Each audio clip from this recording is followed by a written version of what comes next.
You ever wake up in the dead of night, heart pounding like a jackhammer, replaying that one moment when everything could have gone to hell and somehow didn't? Yeah, that's me, Riley Hayes, 23 years old, barely 3 months out of sniper school, hunkered down in this rickety old mission tower overlooking the Rio Verde Basin down in Colombia. The kind of place where the jungle humidity sticks to your skin like regret, and every rustle in the vines could be your last breath. I'd volunteered for this recon gig, thinking it'd be observe and report, play the quiet ghost in the machine. But watching Captain Ethan Iron Kane and his 18-man Marine team snake through that emerald hell toward Victor Ruiz's fortified trafficking den, my gut twisted like I'd swallowed barbed wire. Because deep down, I knew this wasn't some low-rent drug-up. Ruiz, that slick bastard with his ex-Special Forces goons, had turned the whole basin into his personal kingdom, squeezing locals dry on land rights and smuggling routes, all while whispering sweet nothings about protecting the community to the villagers he'd terrorized into silence. Iron's voice crackled over the radio that morning, gravelly and steady as ever. Guy's got 16 years under his belt, from Fallujah dust to Syrian shadows. Eyes sharp, fresh. We're pushing Phase 2. Ruiz's compound's got walls like a fortress, razor wire grinning like a shark. Fresh. That's what they called me. Riley Fresh. Hayes the rookie who aced quals but never squeezed a trigger with real stakes. My hands were still shaky from the ghosts of training dummies. Down below, the team moved like shadows. Jack Ghost Harlan, Iron's right hand, all wiry intensity, and that quiet hunter stare from too many ops gone sideways. Nate Kid Ellis, the 9-year-old baby of the bunch, rear guard with that wide-eyed grit masking the homesick farm boy from Iowa who joined up to escape his old man's shadow. Then there's Doc Inez Torres, our medic, with her no-nonsense edge honed from patching up brothers in forgotten alleys, and Boomer Moores, the demo wizard whose laugh could cut tension like a grenade pin. But today, his eyes were locked on those convoy tracks snaking in from the northeast, whispering, "Iron, that's not rotation. That's Ruiz smelling blood." Me, I was up here in the tower, that ancient stone biting into my elbows, scope fogging from my own damn nerves, scanning Ruiz's sprawl. 20 acres of concrete bunkers and guard towers, manned by mercs, who'd traded flags for fat paychecks, all funneling coke and worse through veins Ruiz had carved into the basin's heart, displacing families who'd farmed those slopes for generations over some grudge from his youth, when a rival clan edged him out of his daddy's legacy. Father Elias, this old priest who'd wandered up from the village below, wiry as a vine, eyes like weathered leather, from burying too many kids caught in the crossfire. He plops down beside me, crosses himself against the dust, and says in that thick accent laced with quiet fire, "Señorita, you carry the weight of angels and demons in that rifle. But remember, the mountain remembers the innocent more than the victors." I laughed, a nervous bark that echoed wrong in the empty nave. Told him to hunker down, 'cause things were about to get biblical. But his words stuck like humidity, gnawing at that voice in my head, screaming, "Who the hell are you to play God from 2 clicks out?" And just then, Ruiz's voice. Oh, I didn't hear it direct, but Moreno, our comms guy with his ear for encrypted whispers, patches through the chatter. "Patron, we've got gringos sniffing southeast. Delta vibes, but sloppy. Roll protocol Viper, flush 'em like rats." Viper, Ruiz's pet nightmare for us, yanks 70 hard cases with AKs and RPGs, all primed by his personal vendetta, that deep-seated hate for anyone threatening his grip on the basin's water rights, the lifeblood he'd poisoned to keep the locals bent. The ambush hit like thunder in a bottle. 1 second, Iron's team is ghosting through the underbrush. The next, Muzzle flares bloom like hellfire poppies, pinning them in a boulder-choked kill-box. Ruiz's goons had prepped with surgical spite, channeling every escape into overlapping fields of hate. Contact. Multiple vectors, 70+. Crew served heavies. Iron bellows, voice cracking just enough to humanize the legend, while Kid Ellis takes shrapnel to the thigh, crumpling with a yelp that twists my gut. Kid's out there fighting ghosts of his own, that farm boy dream of proving he wasn't his old man's disappointment, now bleeding out for a scrap of intel on Ruiz's human cargo runs. Doc Torres drags him to cover, her hands steady, but her mutter fierce. "Hang on, Nate. You ain't checking out on my watch. Not when that rookie's got our six." And through the scope, I see it all. The chaos uncoiling like a bad fever dream. Ruiz's lieutenant, Marco Voss, this scar-faced prick with a Berliner accent from his Wagner Group days, barking into his radio. "Push the flanks, make the Yankees dance." The patron wants their heads on pikes for daring his rivers. My breath hitches, finger hovering on that cold trigger.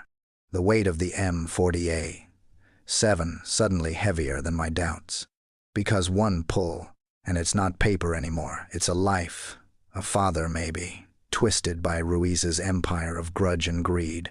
But hell, you don't get through sniper school without staring down your own abyss. So I breathe in through the nose, out like smoke from a dying fire line, up that first machine gun nest, chewing through Ghost's flank. 1,920 meters of humid hell, wind whispering lies about drift. Squeeze. Crack. The report echoes like judgment, and through the glass, I watch the gunner crumple, his nest going silent. Iron's voice explodes in my ear. "Holy shit, fresh. That's a kill. Keep incoming, we're shifting east." It's like flipping a switch in my chest that rush, fear twisting into fire. I cycle the bolt, brass tinkling like guilty secrets, picking off a spotter next. 2,340 out. His radio squawking mid-yell about the ghost in the tower before he eats dirt. Ruiz feels it.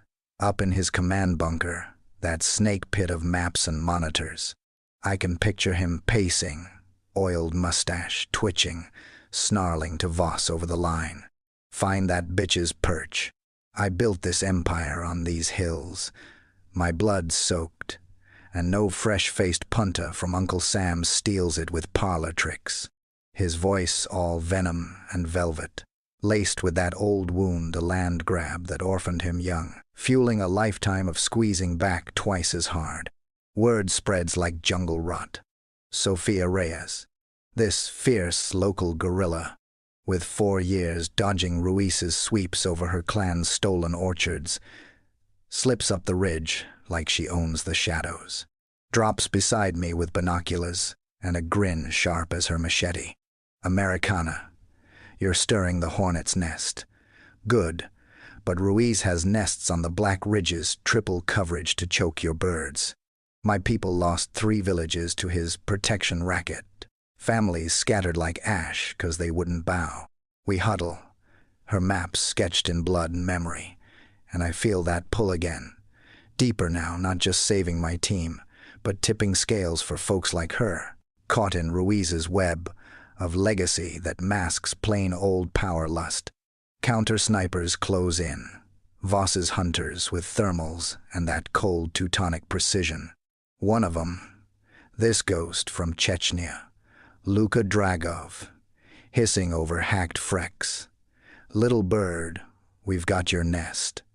5 minutes, and your feathers fly or fry." Chills, yeah, but Sophia's laugh cuts it. They talk big.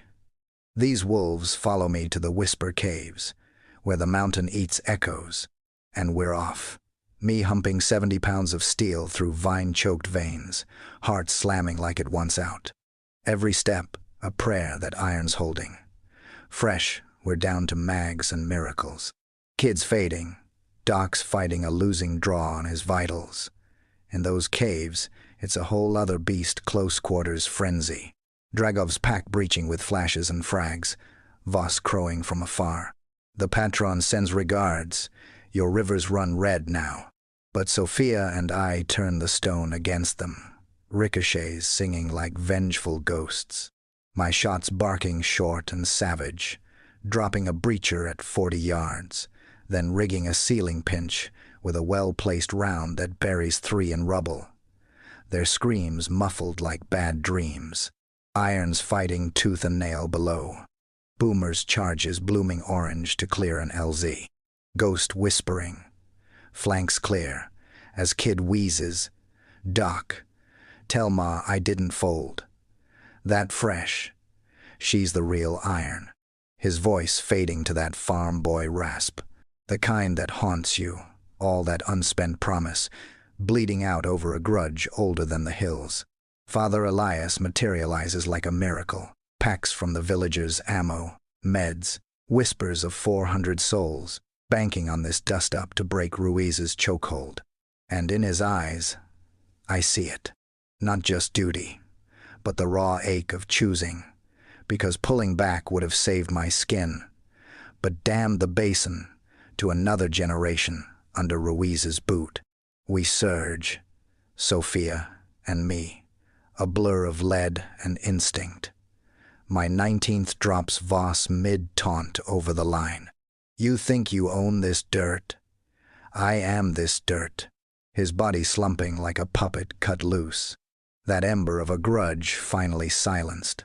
Ruiz bolts, his empire fracturing like dry clay. Iron's voice rises triumphant.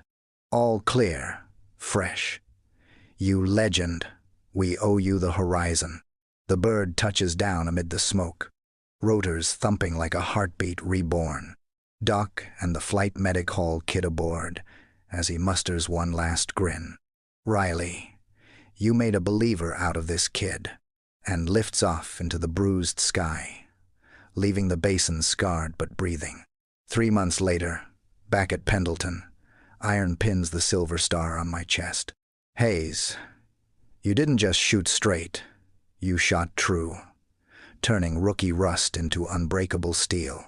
But standing there, parade gloss, chafing my scars, I can't shake the quiet thunder. Was it justice, cracking Ruiz's crown for the basin's ghosts, or just another yank flex in someone else's forever war? And hey, that's the rub that keeps me up some nights. In places like Rio Verde, where a man's grudge poisons rivers and orphans' dreams. Do we outsiders ever really tip the scales, or just etch deeper lines in the sand? Drop a comment below, folks. What's your take on meddling in messes that ain't ours? Ever stood at that crossroads duty versus the devil you don't know? Hit like if this hit home. Subscribe for more raw slices from the edge. Tomorrow's got a twist that'll make this look like a warm-up. And share your stories. Let's unpack what winning really costs when the jungle whispers.